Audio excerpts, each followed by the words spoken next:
मुंबई आणि उपनगरामध्ये आज मुसळधार पाऊस आपल्याला होताना पाहायला मिळतो आहे। एकूणच आजसाठी रेड अलर्ट मुंबई आणि ठाणे असेल किंवा मग रायगड असेल या सगळ्या जिल्ह्यांसाठी रेड अलर्ट जारी करण्यात आलेला आहे। आपल्यासोबत आहेत शुभांगी भुते मॅम, ज्या प्रमुख आहेत मुंबई प्रादेशिक हवामान केंद्राच्या।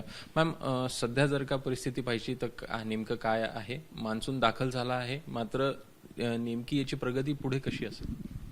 आपण बघितलं की आज मॉन्सून मुंबईमध्ये दाखल झालेला आहे। कंडिशन्स फेवरेबल होत्या, ज्याच्यामध्ये स्ट्रेंथनिंग ऑफ विंड्स असतं मेनली, आणि पाऊस पडायला पाहिजे तो। काल आपण बघतोय की इव्हन सिंधुदुर्गमध्ये सुद्धा चांगला पाऊस झाला, रत्नागिरीमध्ये पाऊस झाला, रायगडमध्ये सुद्धा चांगला पाऊस झाला तर त्याच्यामुळे ह्या सगळ्या कंडिशन्स फेवरेबल होत्या, त्याच्यामुळे मॉन्सून सेट झाला। पण नेमकं काय याचं कारण आहे की याच्या एवढ्या अगोदरपर्यंत आपण मान्सून एवढ्या लवकर आल्याचं पाहायला मिळालेलं नाही? म्हणजे मे महिन्यामध्येच उन्हाळ्या वातावरणामध्ये पावसाळी आनंद घेण्याचा लोकांना अनुभव येतो नाही। याच्या आधी पण काही 5 वर्ष बघितले तर आपल्याला 31 मे 29 मे मध्ये सुद्धा आपल्याला मान्सून सेट झालेला पण दिसलेला आहे, आणि यावर्षी फक्त 26 मेला झालेला आहे।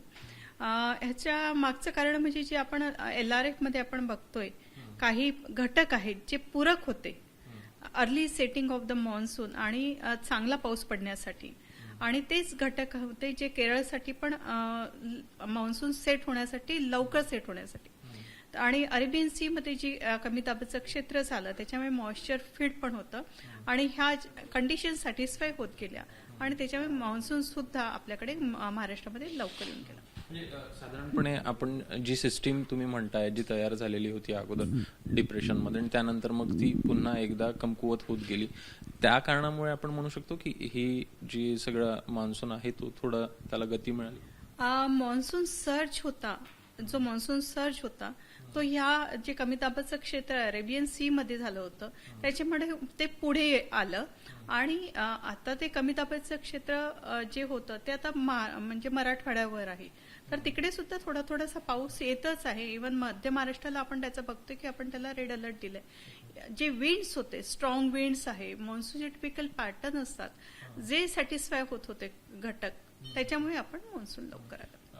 येत्या पुढच्या काळामध्ये कशी परिस्थिती पुढील 4-5 दिवस राहू शकेल? एकूण जो सध्याचा पाऊस बघतोय तशाच प्रकारची परिस्थिती किंवा एकूण पाऊस जो आहे त्याचा जोर कायम राहील?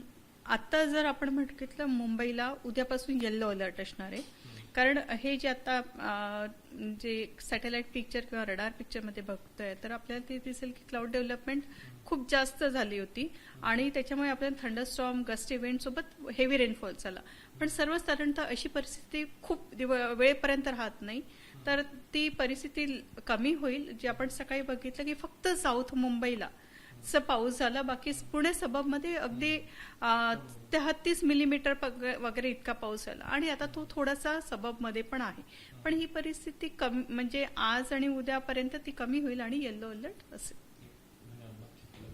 तर सध्याला जर का परिस्थिती पाहायची तर आज साठी अतिवृष्टीचा इशारा मुंबईमध्ये आपल्याला पाहायला मिळतो, आणि मात्र त्यानंतर हा पाऊस जो आहे तो काहीसा कमी होताना दिसेल। कॅमेरामॅन दीपेश महाजनसह अभिषेक मुठाळ, ABP माझा, मुंबई। ABP माझा, उघडा डोळे बघा नीट।